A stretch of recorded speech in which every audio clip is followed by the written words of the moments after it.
जल्दी जल्दी IMN लिखते जाए ग्रुप में, ठीक है। ये देखिए बाबू क्या है, ओनर्स कंपनसेशन। ओनर्स कंपनसेशन क्या हो गया ये? ओनर कंपनसेशन मतलब वही ना, शेयर कैपिटल का प्रॉफिट, प्रॉफिट होगा, प्रॉफिट। प्रॉफिट कुछ होगा मेरे को। चलो, ग्रुप में सब जन IMN लिख दो, ठीक है। सब अच्छा स्लो स्लो आता है ना। हम्म। सब जन IMN लिख दो फटाफट। सब जन वीडियो ऑन रखेंगे, हाँ। साहिल, ठीक है, ठीक है, ठीक है। एक चीज तो याद रखना, अभी तक क्या क्या करवा दिया। एक तो तुमको याद रखना है quality of earnings, quality of earnings and revenue कैसे निकालोगे, what are the things will check while quality earnings. Quality of earnings में आप देखोगे कि कुछ वन टाइम अर्निंग तो नहीं है, वो हटा दोगे। कस्टमर कंसेंट्रेशन हो रहा है, कस्टमर एक ही जगह से पैसा आ रहा है, पैसा कैश में आ रहा है। समझ रहे हैं ना हम क्या बोलना चाह रहे हैं, कि ये लोग का क्रेडिट आ रहा है। लोकेशन बाइफरकेशन चेक कर लेंगे कि कौन सा लोकेशन से पैसा आ रहा है। तो all those areas we need to check it. और हम लोग ऐसा करके क्वालिटी ऑफ अर्निंग में क्या निकालेंगे, एडजस्टेड ईबिटा। क्या निकालेंगे, एडजस्टेड ईबिटा। एडजस्टेड ईबिटा क्या होता है, एबिट। एबिट को प्लस करेंगे डेप्रिसिएशन अमोर्टाइजेशन।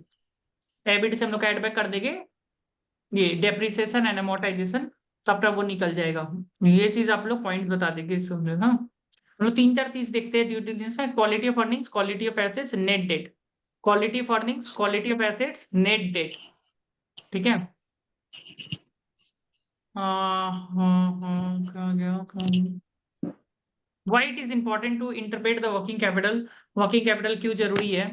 वर्किंग कैपिटल से आपका कैश बैलेंस पता चलेगा कि कैसा है, वो सब है, वो सभी लिखा है इसमें, ठीक है। स्मूथ लर्निंग होगा। What methodology is employed in conducting the due diligence, ठीक है। देखिए, जब आप कोई भी बिजनेस को खरीदता है, देखिए आप है ना, देखो ड्यू डिलीजेंस करेगा या कोई भी चीज खरीदेगा, तो आप ऐसे याद रखिएगा कि आप है ना कोई चीज को खरीद रहा है, ठीक है। आप अगर आप आज कोई चीज खरीदेगा तो आप क्या क्या चीज देखेगा। अगर when you buy something a business, what are the things you will check. First of all you check the revenue, whether the revenue will grow in the next 5 to 10 years or not। Definitely profit तो दिखेगा ही, देखेगा कि business में profit है कि नहीं है। Profit नहीं है तो फिर बिजनेस में इन्वेस्ट करके क्या फायदा। अगर कोई लॉन्ग टर्म इन्वेस्टर है, उसके उसके सोच के मैं बोल रहा हूँ, जो नेक्स्ट 5 इयर्स 10 इयर्स के लिए बिजनेस को खरीद रहा है, तो क्या दिखेगा। एक तो रेवेन्यू, एक प्रॉफिट, एक देखेगा कैश बैलेंस, कि भाई जो रेवेन्यू है वो रेवेन्यू डेटर से आ रहा है कि उसके पास एक्चुअली कैश भी है, इसलिए वर्किंग कैपिटल। और उस देखेगा स्मूथ फंक्शनिंग ऑफ बिजनेस में वर्किंग कैपिटल है कि नहीं है उसके पास। वर्किंग कैपिटल है कि नहीं है कि वो बिजनेस को रन कर सके। अभी देखो आधा से ज्यादा बिजनेस का क्या प्रॉब्लम है, बाईजूस, कोई भी बिजनेस को उठा के देख लो, उन लोग का वर्किंग कैपिटल का प्रॉब्लम है। सैलरी पे करने का टाइम नहीं है, उन लोग का पैसा नहीं है उन लोग के पास, राइट। उनका रेवेन्यू भी प्रॉब्लम में है, प्रॉफिट भी प्रॉब्लम में है, एंड वर्किंग कैपिटल का भी प्रॉब्लम है। तो वर्किंग कैपिटल बहुत ज्यादा देखेगा वो लोग। फिर देखेगा कर्जा तो नहीं है बिजनेस में, इसलिए ये लोग देखता है quality of earnings, quality of assets, net date, working capital. चार चीज याद रखना है आपको, देखेगा ये लोग, ठीक है। तो चार चीज क्या क्या चीज हो गया, four things you will check while buying a business, while buying a business, तो ये देख लेना, ठीक है। तो एक तो हो गया नंबर वन तुम्हारा, quality of, quality of earnings, quality of earnings. एक होता है क्वालिटी ऑफ एसेट्स, ठीक है। एक होता है तुम्हारा नेट डेट, एक होता है working capital, working capital position, ठीक है। तो ये सारा पॉइंट्स आपको याद रखना है, quality of earning, quality of asset, net date, working capital position. तो ये सारा चीज आप लोग देखेंगे प्लीज। ये तो क्या financial point of view, this are all financial point of view. Non financial point of view, business कैसे ग्रो हो रहा है, प्रोडक्ट एंड सर्विसेज, मार्केट में क्या होगा, वो तो हो गया। प्रोमोटर का क्या शेयर होल्डिंग है, प्रोमोटर पुराना है मोटर कि नहीं, कैरेक्टर। कैरेक्टर वैरेक्टर चेक कर लेगी पूरा उसको, ठीक है। Systematic revenue, revenue risk of, what do you understand by debt. Debt तो पता ही क्या होता है, why it is important to analyse debt, ठीक है। फाइनेंशियल हेल्थ पता चलता है, what is net debt, it's a financial metric the difference between the company's total debt and the cash equivalent, short term debt, long term debt minus the cash equivalent, ठीक है। तो net date का formula देख लो, net date का formula क्या है? ठीक है, नेट डेट का फॉर्मूला देख लो क्या लिखा है।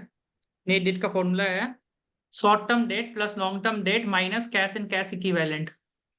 कैश एंड कैश इक्विवेलेंट को लेस करता है नेट डेट निकालने के लिए, याद रखिएगा। ठीक है, कैश एंड कैश इक्विवेलेंट को माइनस करेगा, ये याद रख लेना। प्रोवाइड्स अ क्लियर, ये लिख लो अच्छा से, ये पूछेगा तुमको नेट डेट कैसे निकालेगा। क्वालिटी फंडिंग्स में आप पूरा क्वालिटी फंडिंग्स कैसे निकालेगा, एडजस्टेड ईबिटा निकालेगा। अब बोलेगा क्वालिटी फंडिंग कैसे निकालेगा, एडजस्टेड ईबिटा निकालेगा। नेट डेट कैसे निकालेगा, तो थ्योरी नहीं सुनाना पड़ेगा, थ्योरी बताने से लोग बोलेगा चलो क्वालिटी ऑफ अर्निंग्स बोलेगा we will arrive at the adjusted EBITDA and there वो जो 8 पॉइंट्स बोला था ना, नॉन रिकरिंग वो तो सब हटा के डेप्रिसिएशन ऐड वो सब इसका निकाल दिए। नेट डेट बोलेगा कैसे निकालेगा, short term long term debt minus the cash and cash equivalent, minus the cash and cash equivalent. क्यों पूछेगा ये क्यों ऐड कर रहा हो, क्यों लेस कर रहा हो, तुमको पूछेगा, थ्योरी पूछेगा तुमको। ठीक है, थोड़ा बहुत भी ज्ञान दे देंगे तो लोग ले लेगा, मैं बोल रहा हूँ। मर्जर एक्विजिशन से लिया तो लोग, ये लोग है ना, दो आदमी को बहुत जल्दी से लेना चाहता है, एक स्टैट ऑडिटर और कोई ये सब फील्ड में काम किया तो लोग को लेना चाहता है जनरली। ठीक है, तो बोलेगा वर्किंग आवर्स यहाँ पर मैं लॉन्ग होगा, कर लोगे, हाँ मैं कर लूंगी, लॉन्ग सैटरडे संडे कर लूंगी, हाँ कर लूंगी, ऐसे हाँ करते रहना बस। ठीक है, why you want to join this, because they are there my in the previous company I was not getting good salary, that's why I want to join your company। एकदम नहीं बोलना है।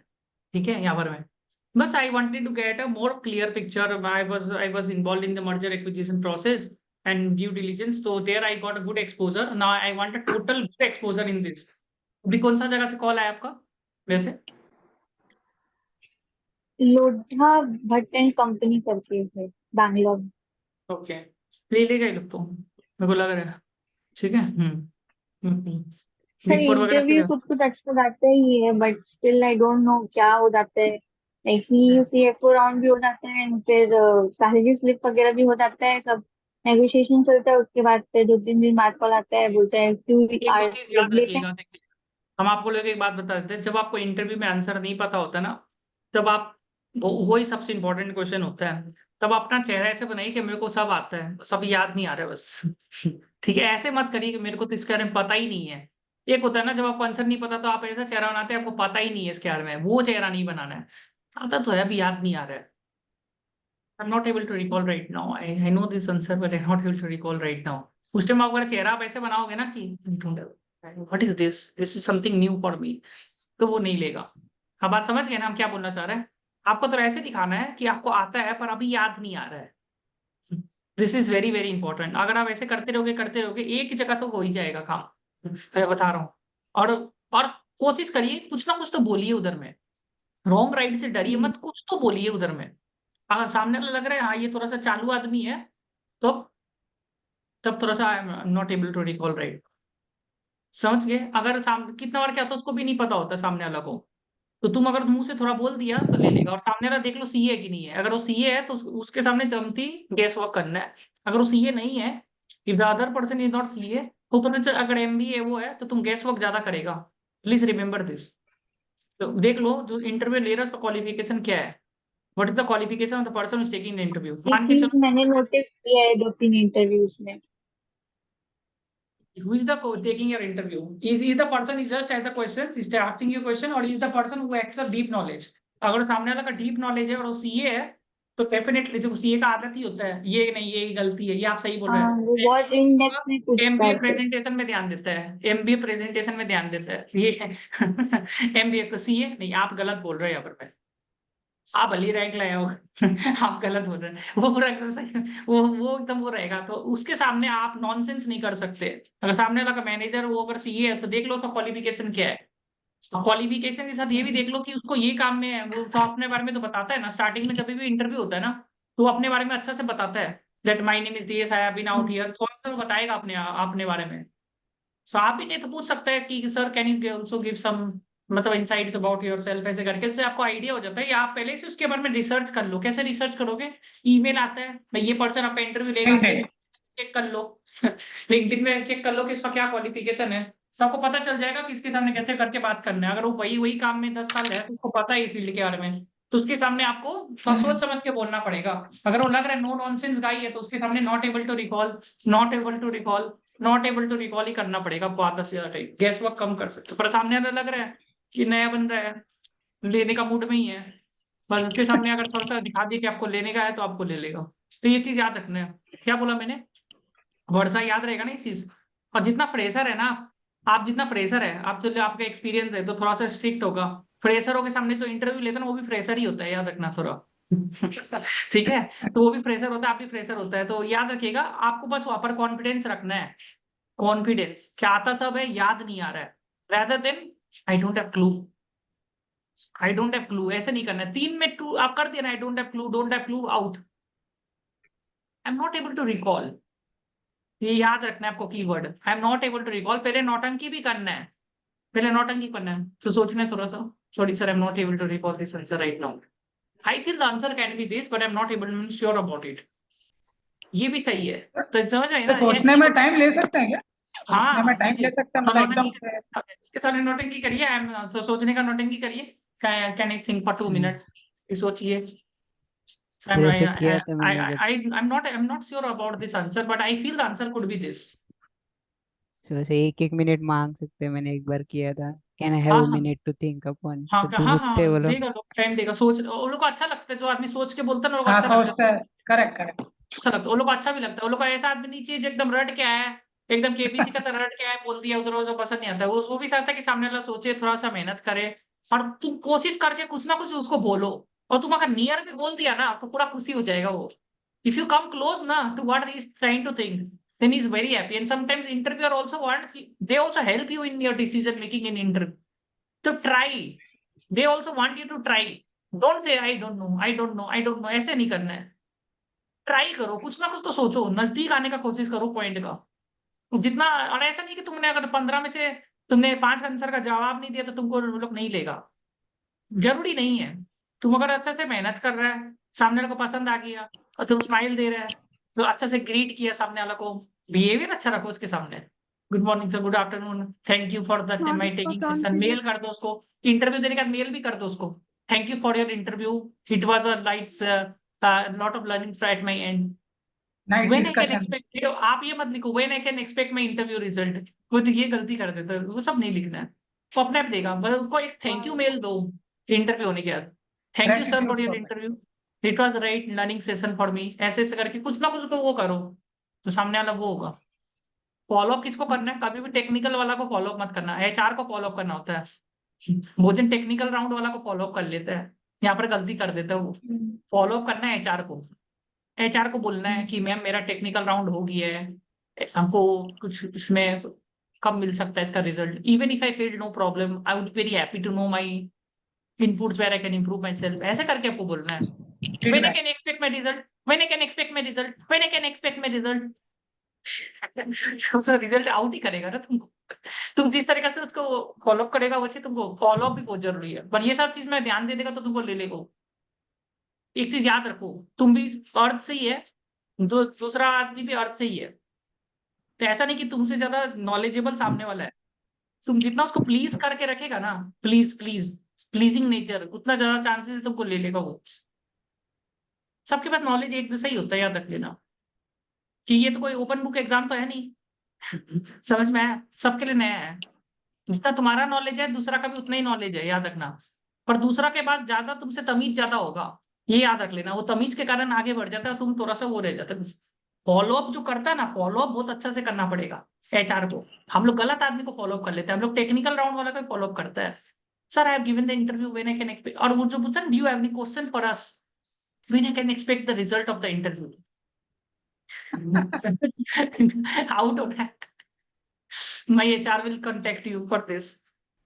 तो ये गलती वो अपन, ये वाला क्वेश्चन आपको पूछेगा, क्या पूछेगा हम आपको बता देते हैं, ये जो ड्यू डिलिजेंस है उसको पूछना कि how was your experience in this form, बस काम खत्म, ज्यादा मत पूछना उसको। How was your experience in this form, I will be very happy to know. क्या पूछेगे?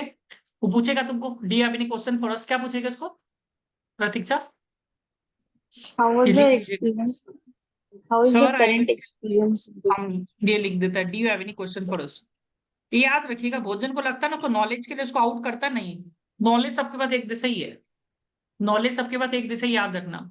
वो लोग देखता है आपका एटीट्यूड, एटीट्यूड देखता है, कैसे बात कर रहा है वो देखता है, बस कम्युनिकेशन, बस पर्सनैलिटी, बस। Do you have any question for अस? इसका आंसर क्या लिखेंगे? क्या लिखेंगे इसका answer? Do you have any question for अस? जैसे हम आपको एक सिंपल बात बताता है, सामान तो मार्केट में हर जगह मिलता है, पर आप लोग कोई पर्टिकुलर दुकान से सामान खरीदता है, क्यों? भले वो सामान का दाम ज्यादा भी लेता है तब भी उससे लेते हैं, क्यों? भाई ये आदमी अच्छा से बात करता है, इससे लेंगे।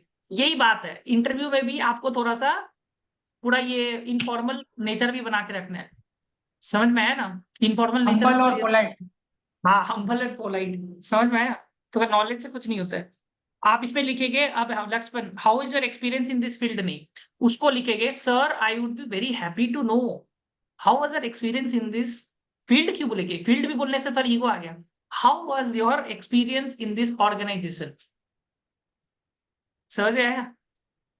फील्ड होने का मतलब आप ऐसा लग रहा है कि उसको पूछ रहे हैं तुम अपना बताओ एक्सपीरियंस, मतलब एक टाइप सर का अगर वो हो वो गया, हो गया।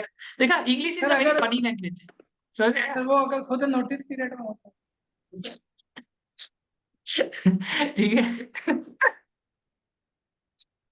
तो इसका आंसर है कि ये गलत हो गया आपका लक्ष्मण। तो इसमें लिख लो, do you have any question for us में, इसको आंसर लिखो, sir I would be very happy to know how was your experience in this organisation, smile करके। समझ में आया ना? आंसर का आप थोड़ा सा ये सब रखिए ना, वो ले लेगा। वर्षा का स्माइल स्माइल करके इसको बोलेगा, वो पूरा एकदम खुशी ले लेगा। एक ले लेता है, हाँ अच्छा है, बात कर लेगी अच्छा से क्लाइंट से, ले लेगा वो। नॉलेज सब लोग ही दे देंगे, क्या ही दिक्कत है। यहाँ पर मैं लर्निंग के लिए तो बैठा ही है।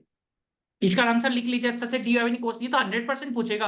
आप प्रतीक्षा लिख लीजिए ग्रुप में, sir I would be very happy to know, ये भी लाइन लिखते हैं, sir I would be very happy to know how is your experience in this organization. मेरे को जान के बहुत खुशी होगा कि I would be very happy to know how is your experience in this organization. भोजन व्हाट यूज कर लेता है, वो भी गलत हो जाता है। अब जैसे हमने ये हैप्पी टू नो, वो तुमको पूछेगा, why you are so happy to know my experience, तो like this only sir, like this only because I also want to be a part of this wonderful organization. So your experience will help us to know better. समझ गए? तो वो आपको Great cross question insight. पूछ सकता है। हाँ हाँ जी, क्या? Great insight. हाँ हाँ, your experience will help us to get more insights about your firm, and this is my great, this one of my dream organization to get into। ठीक है, तो याद रखना। देखिए, आप अगर ऑफिस में भी देखा होगा, काम किसको मिलता था? जो बात करने में ज्यादा तेज था। आप सोचता होगा कि मेरे पास तो नॉलेज इससे ज्यादा है, पर सामने वाला थोड़ा आपसे चालू है तो उसको काम मिल जाता है। सोचा होगा कभी ना कभी लाइफ में, ऐसा आया होगा मौका। Yes yes. आप देखा होगा, आपसे ज्यादा काम आपका किसी और को मिलता है जो थोड़ा बात करने में तेज था, और उस टाइम आपको लगता था कि ये अनजस्टिस है, मेरे पास नॉलेज ज्यादा है। आईक्यू का कोई इज्जत नहीं आज का डेट में, सबसे जरूरी है EQ. EQ, EQ is more important than IQ, याद रखिएगा। ठीक है, EQ is more important in the real world, EQ is more important than IQ।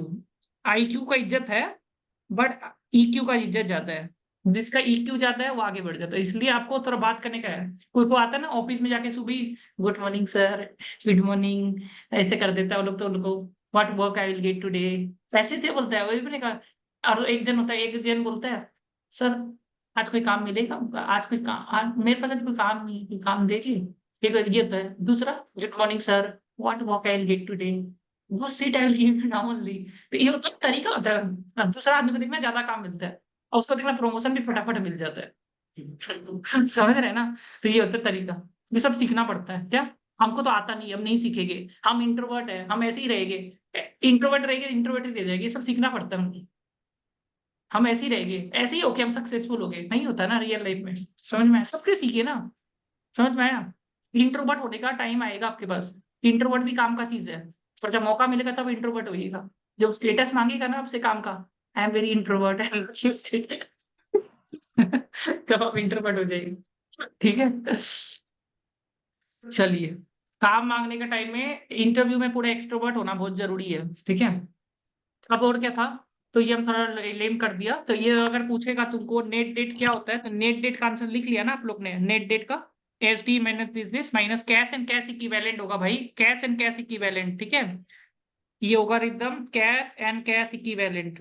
इसमें 2 चीज ऐड हो जाएगा आपका, इसको कर देंगे कैश एंड कैश इक्विवेलेंट।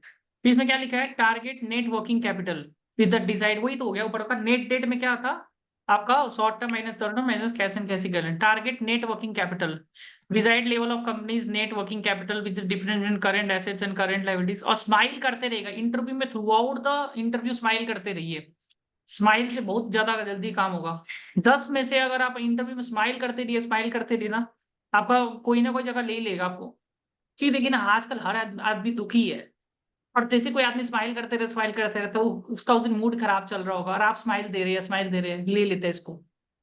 क्या पता, इमोशनल कनेक्ट बनता है। स्माइल देते रहिए करिए, जब नहीं भी आता तब भी स्माइल दीजिए, आता है तब भी स्माइल दीजिए, स्माइल देते रहिए। ठीक है। Target net working capital, desired level of company's net working capital difference in current assets current liabilities, maintaining this is effective, it reflect the fund company needs to operate day to be analysing the trend deviation one can available set service. This so easy है, ज्यादा कुछ है नहीं इसमें। ठीक है। Target net working capital क्या हो गया, वर्किंग कैपिटल का जो फॉर्मूला होता है ना वही है current asset minus current liability.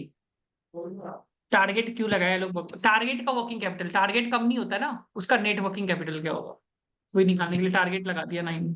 Main net date है, याद रखिएगा net date.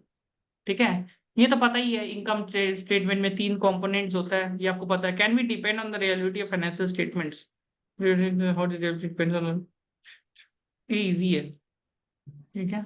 What preliminary information you need to gather for performing the due diligence. Financial statement मांग लेंगे, अकाउंटिंग पॉलिसी का क्या ही देखेंगे इसमें मेन, क्या अकाउंटिंग पॉलिसी है, हिस्टोरिकल डेटा मांग लेंगे, जो आप बोले ना 5 years का डेटा फाइनेंशियल स्टेटमेंट। थोड़ा वर्किंग कैपिटल के बारे में समझेंगे कि कैसा वर्किंग कैपिटल का है, डेटर रेजिंग रेशियो वगैरह मांग लेंगे, डेटर लोन स्टेटमेंट मांग लेंगे। ठीक है। कोवेनेंस, कोवेनेंस पता है क्या होता है, कोवेनेंस, कोवेनेंस पता है क्या होता है, व्हाट इज कोवेनेंस।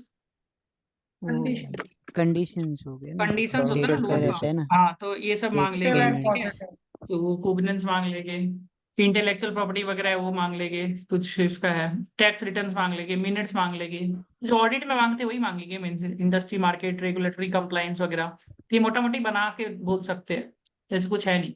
ये पूछ सकता है हिडन लाइबिलिटीज, ये इंपॉर्टेंट क्वेश्चन है, हिडन लाइबिलिटीज। हिडन लाइबिलिटीज पूछेगा ये भी।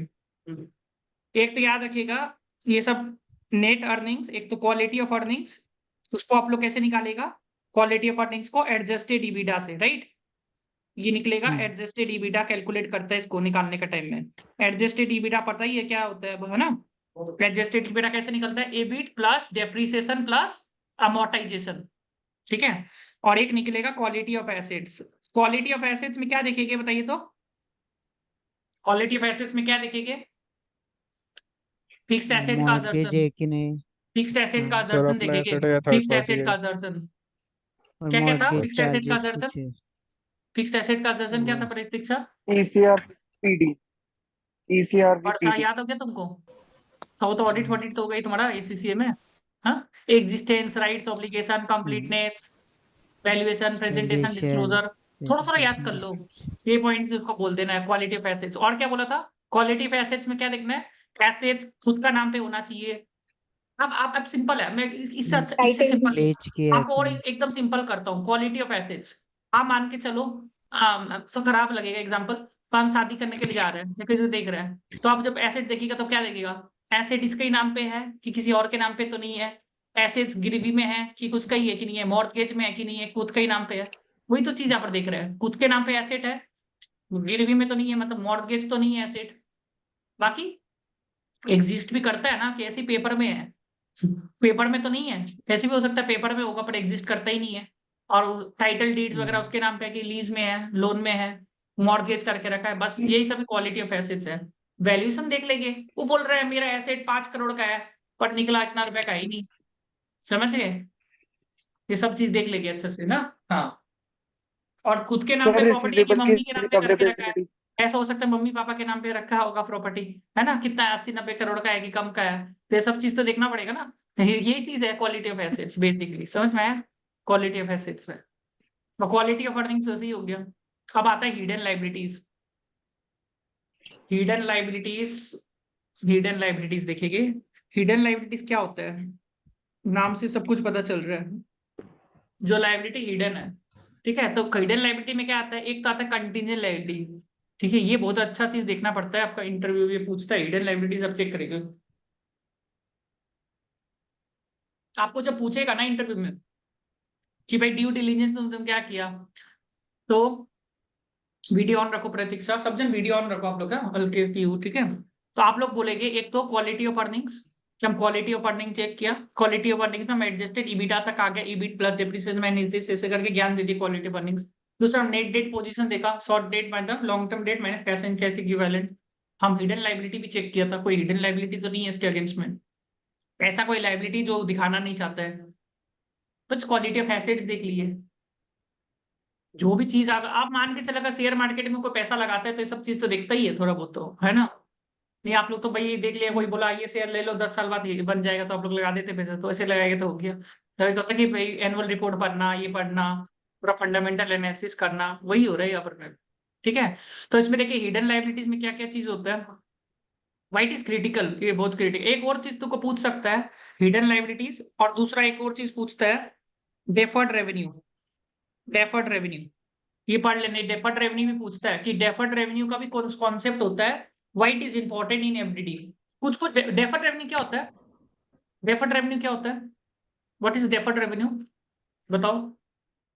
रेवेन्यू ओवर टाइम रिकॉग्नाइज करेंगे, मतलब अभी बैलेंस शीट में रखा है और एक जैसे जैसे सर्विस पैसा भी प्रोवाइड मिल गया, करेंगे।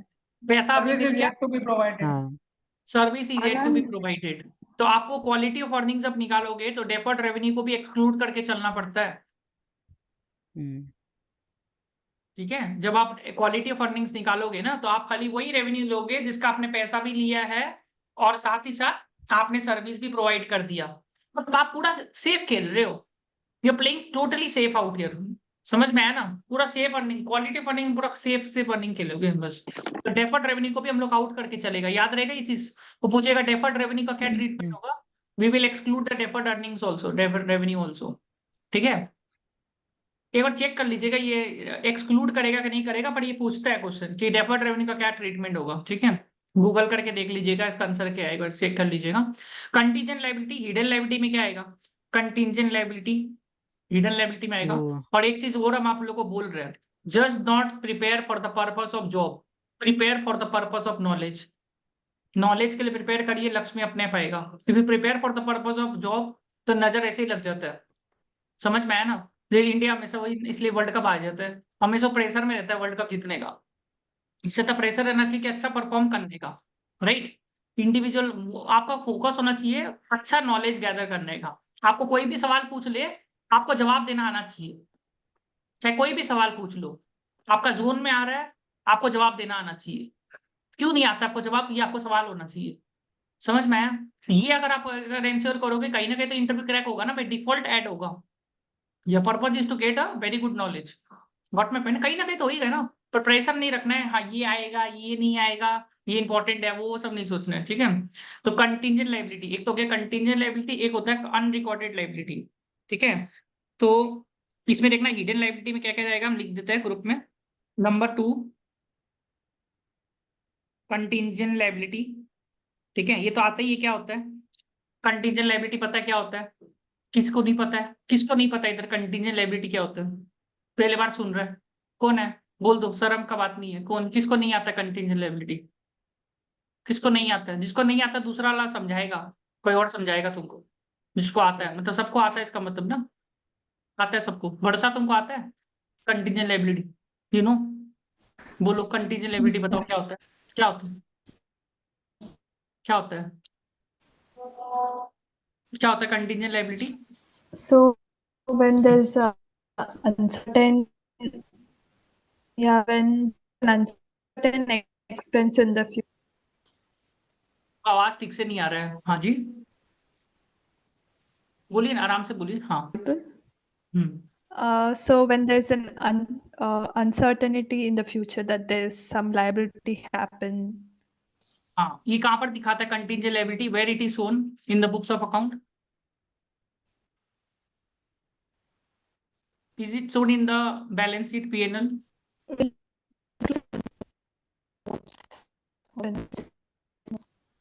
आपको ऑडियो को इम्प्रूव करना पड़ेगा, ऑडियो समझ गए क्या, वीडियो ठीक है, ऑडियो में काम करना पड़ेगा आपको, समझ में आया। ऑडियो का काम नहीं कर रहा, इंटरव्यू में भी यही होगा, ऑडियो। ठीक है, इम्प्रूव करिए। डोना बताओ, कंटीजेंट लायबिलिटी कहाँ शो करता है डोना?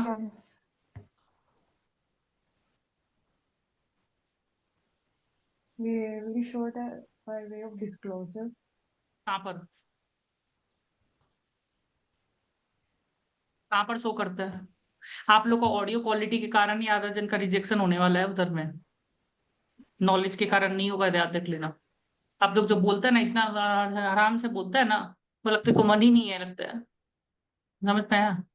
ऑडियो क्वालिटी इंप्रूव करिए। देखिए, वो आप लोग यूट्यूब देखता होगा, ऑडियो क्वालिटी अच्छा नहीं है, होता है ना। ऑडियो क्वालिटी बहुत इंपॉर्टेंट होता है वीडियो क्वालिटी से। समझ में आया ना? वीडियो तो इंपॉर्टेंट होता ही है, पर ऑडियो क्वालिटी सबसे इंपॉर्टेंट है। तो अच्छा एक माइक ले लीजिए, ठीक है। हम लोग तो माइक यूज नहीं करते, तभी अच्छा से आता है आवाज ना। हम लोग आगे से बोलते हैं ना थोड़ा सा, हम लोग लैपटॉप की तरह आगे आ जाइए। था महंगा लैपटॉप है ना। नहीं, बोलो क्या होगा? नोट्स तो अकाउंट में दिखाना पड़ता है, ठीक है। एक माइक लेना पड़ेगा सबको, जिसका माइक का प्रॉब्लम है ना। देखिए, आप लोग जो लैपटॉप होता है ना, वो कम, थोड़ा सा कमती होता है दाम का, समझ में आया? तो हम भी पहले कमती दाम का यूज करता था, तो उसमें आपको लोग एक एक ठू आपको लेना पड़ेगा, ईयरफोन में खर्चा करना पड़ेगा छोटा सा, बोया माइक ले लीजिए, कुछ ना कुछ लेना पड़ेगा। समझ में आया मेरे बात को? जिसका जैसे डोना तुमको लेना पड़ेगा, निखिल तुमको लेना पड़ेगा, ठीक है, जिसका है। ठीक है, क्या होता है कंटीजेंट लायबिलिटी? प्रतीक्षा, कंटीजेंट लायबिलिटी क्या होता है, फटाफट बताइए। So एक potential future obligations है. It actually depends on certain outcomes like pending litigation or product warranty claims. It is actually shown in notes to accounts. Like it's not shown in any balance sheet or any other financial statements. एक बोया mic सब ले लीजिए, ठीक है। बोया mic से आपका ना बहुत अच्छा एकदम साउंड क्वालिटी आएगा। 500-700 रुपये मिल जाता है भाई बोया माइक, समझे? बोया माइक चाहिए, डोना जो भी है ना, थोड़ा सा खर्चा करिए, बहुत काम आएगा। पीछे का रिंग लाइट वगैरह कुछ नहीं है, लाइट भी आना चाहिए, लाइट का तो आप इंतजाम कर लोगे, पर ये बोया माइक चाहिए, ठीक है। क्या चीज बोला, एग्जाम्पल बताइए तो हमको Pratiksha, example of this contingent liability. Pending litigations, product हाँ warranty claims, हाँ, पेंडिंग लिटिगेशन, एक तो हो गया pending litigation, product warranty claims, product warranty claims, ठीक है। सर और वो बोया माइक सब ले बैंक लीजिए, अच्छा रहेगा एकदम, हाँ। और बैंक्स के केस में होता है ना, वो गारंटी दे के रखा होता है बैंक्स ने। बैंक गारंटी, ठीक है। तो एक तो ये हो गया, ठीक है। तो ऑडियो क्वालिटी बहुत जरूरी होगा आप लोग का केस में, ठीक है, कि इंटरव्यू में ऑडियो क्वालिटी देखता है, उसको एकदम मेहनत करना पड़ा ना आपको सुनने में, तो वही मुश्किल होने वाला है, फिर याद रख लेना, ठीक है। और इंटरनेट क्वालिटी भी जरूरी है। तो एक हो गया कंटीजेंट लायबिलिटी, एक हो गया unrecorded liability. Unrecorded liability, unrecorded liability कैसे हो सकता है?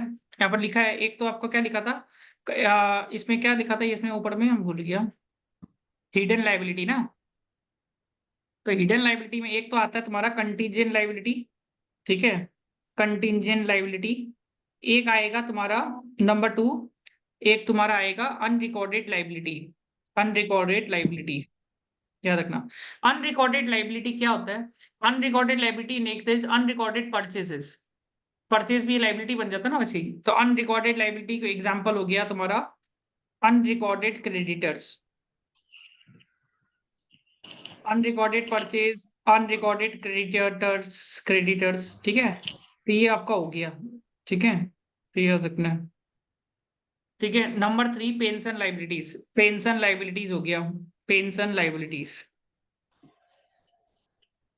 Number 4 environment liabilities, environment liabilities, कुछ ऐसा कुछ डैमेज करके रखा हो, लोग बता रहा नहीं होगा, cost associated regular they not be evident in the financials. For example, दो जन का मर्जर होगा तो कुछ थोड़ा थोड़ी होगा, कुछ ना कुछ होगा, तो उससे इन्वायरमेंट का डैमेज हो सकता है, कुछ अप्रूवल लेना पड़ेगा, लोग बता रहा नहीं है उसके बारे में, तो that is an hidden liability. तो ऐसा चीज जिसके कारण हम लोग को इन्वायरमेंट पॉल्यूशन हो सकता है, ये चीज। पेंशन लायबिलिटीज, पेंशन का कोई लायबिलिटी वगैरह होगा, कोई को रिटायर भी तो करना पड़ता है ना, जब दो जन का मर्जर होता है तो कोई को रिटायर करना पड़ता है। तो वो भी एक लायबिलिटी है, तो उसका पेमेंट करना पड़ेगा। वही बोल रहा, टैक्स लायबिलिटीज, टैक्स का भी लायबिलिटीज होगा कुछ ना कुछ, product warranty reserves, the liability warranty which not be accurately estimated or disclosed. फिर litigation एंड लीगल कंटीजेंसीज, कुछ ना कुछ लिटिगेशन हो सकता है दोनों के अगेंस्ट में, तो वो सब नहीं कवर किया। तो ये सारा पॉइंट्स आपको याद करना है, ठीक है। मोटा मोटी 4-5 मिनट बोल दे के ले लेगा वो लोग, ठीक है। Pension, environmental liability, tax liabilities, ये वो, ठीक है। बहुत एम्प्लॉय को रिटायरमेंट का टाइम आ गया, अब उसको निकाल रहा है तो उसको ग्रेजुटी देना पड़ेगा, वो सब चीज, ठीक है। फिर what are the main contents of due diligence में फाइनेंशियल एनालिसिस होता है एक चीज, ठीक है। एक तो फाइनेंशियल स्टेटमेंट एनालिसिस होता है, दूसरा क्वालिटी ऑफ अर्निंग एनालिसिस होगा, ठीक है। और एक होगा वर्किंग कैपिटल असेसमेंट, एक होगा कैश फ्लो एनालिसिस, एक होता है डेट एंड लायबिलिटी रिव्यू, एक होता है केपीआई इवैल्यूएशन, एक होता है revenue and recognition contract analysis, एक होता है टैक्सेशन एंड कंप्लायंस, एक management governance, risk identification, mitigation, integration, synergy. जितना आपको नहीं बोलना पड़ेगा, मोटा मोटी बता देंगे तो वो लोग ले लेगा, समझ में आया। तो मोटा मोटी भी बता देंगे ना तो वो ले लेगा। बस इसमें जो मेरे हिसाब से executive summary, basically findings and all, risk mitigation. Main इसमें मेरे को एक जो पॉइंट दिखा ना, ये वाला केपीआई इंपॉर्टेंट है। व्हाट इज केपीआई, ये लोग पूछ सकते हैं, व्हाट इज केपीआई। केपीआई आप चेक करता है हमेशा। केपीआई क्या होता है, की परफॉर्मेंस इंडिकेटर। जैसे हर बिजनेस का एक केपीआई होता है, समझ में आया। आईटी इंडस्ट्री का, हाँ, किससे रेवेन्यू बढ़ रहा है। जैसे आपका बताइए, आईटी इंडस्ट्री का केपीआई क्या होगा सबसे important. Employ, technology, service, software, quality of service. बस यही सब है। समझ में आया ना। तो ये केपीआई वगैरह भी हम लोग चेक कर लेगा, इसका केपीआई क्या है, ठीक है। यही लिखा है इसमें। What are all important parts of annual report while conducting the due diligence, ठीक है। What are the important part of financial statements होगा, नोट्स टू फाइनेंशियल स्टेटमेंट, ये तो इजी है, नोट्स और ये बताना। एमडीए पता होगा, auditor report, corporate governance. MDA पता क्या होता है, एमडीए पता है, एमडीए क्या होता है, मैनेजमेंट एनालिसिस। जो लास्ट 5 ईयर्स का प्रोग्रेस बताता है ना, हम लोग का कंपनी 5 साल में इतना ग्रो होगा, वो होगा, जो आपका फाउंडर बताता है पहला पेज में। Part of board report. हाँ वही है बेसिकली, जो आपका एनुअल रिपोर्ट में पहले में लिखा रहता है ना कि मैनेजमेंट पर्सपेक्टिव है। आप एनुअल रिपोर्ट खोलते हैं, स्टार्टिंग में ये सभी लिखा रहता है कि मैनेजमेंट ये साल हम लोग का बहुत खराब गया था, ये साल हम लोग का ग्रोथ नहीं हुआ, पर हम लोग का एस्टिमेट कर रहा है कि नेक्स्ट 10 ईयर्स में हम लोग का कंपनी सबको बीट कर देगा, इंडिया का ग्रोथ से हम लोग डबल टाइम ग्रो होने वाला है। ये सब जो ज्ञान रहता है, और वही ज्ञान का एमडीए बोलते हैं उसको, समझ में आया। तो ये एमडीए कौन पढ़ता है, एमडीए पढ़ता है share holder balance sheet, PL, cash flow देखता है। अब देखो एक बात याद रखना, जो शेयर होल्डर होता है ना, कितना बार उसको ना फिनेंशियल्स का इतना नॉलेज नहीं होता है, हर शेयर होल्डर कॉमर्स फील्ड का थोड़ी ना होगा, इंजीनियर भी तो हो सकता है ना। पर शेयर होल्डर है वो एमडीए पढ़ता है ज्यादा करके। एमडीए क्या होता है, उसमें लिखा रहता है कि हम लोग का, अब उसमें रिलायंस इंडेक्स में मुकेश सर लिखा है कि हम लोग का इतना ग्रो अभी नेक्स्ट 5 ईयर्स में इतना से ग्रो होने वाला है, to be expecting the growth by this because of this and this factors। तो एमडीए बहुत पढ़ता है लोग। जो फॉरेन इन्वेस्टर हो क्या पढ़ेगा, एमडीए पढ़ेगा, वो फॉरेन इन्वेस्टर्स हो। तो एमडीए आपको भी चेक करना है, ड्यू डिलीजेंस में आपको भी एमडीए को चेक करना है कि जो बोल रहा है। क्यों एमडीए क्यों चेक करना है, आप बताओ एमडीए क्यों चेक करना है। आप उससे फाइनेंशियल मॉडल बना रहे हैं तो उसमें 10% ग्रोथ ले रहा है ना, पास्ट ईयर का टारगेट देख के, राइट, पास्ट को देख के। पर हमेशा याद रखना, जब फोरकास्ट फ्यूचर का करता है ना, खाली पास्ट को नहीं देखता है, आगे का फ्यूचर को भी देखा जाता है। खाली हम लोग पास्ट को नहीं देखेंगे, आगे का फ्यूचर भी देखेंगे। हो सकता है किसी का पास्ट खराब होगा तो फ्यूचर बहुत अच्छा हो सकता है। फॉर एग्जांपल रिलायंस ने 10 साल तक रिटर्न नहीं दिया इन्वेस्टर को, अचानक से नेक्स्ट 5 ईयर्स में इतना रिटर्न दे दिया, डबल कर दिया। तो हमेशा आपको पास्ट नहीं देखना है, फ्यूचर का भी ट्रेंड देखना है। फ्यूचर में वो अचानक से ग्रो तो नहीं हो रहा है, समझ में आया। और जो शेयर मार्केट में पैसा बनाया वो फ्यूचर से पैसा कमाया, कि पास्ट है, past is always past, future is more important, समझ में आया ना। तो नेक्स्ट 20 ईयर्स में 10 ईयर्स में ग्रो कैसे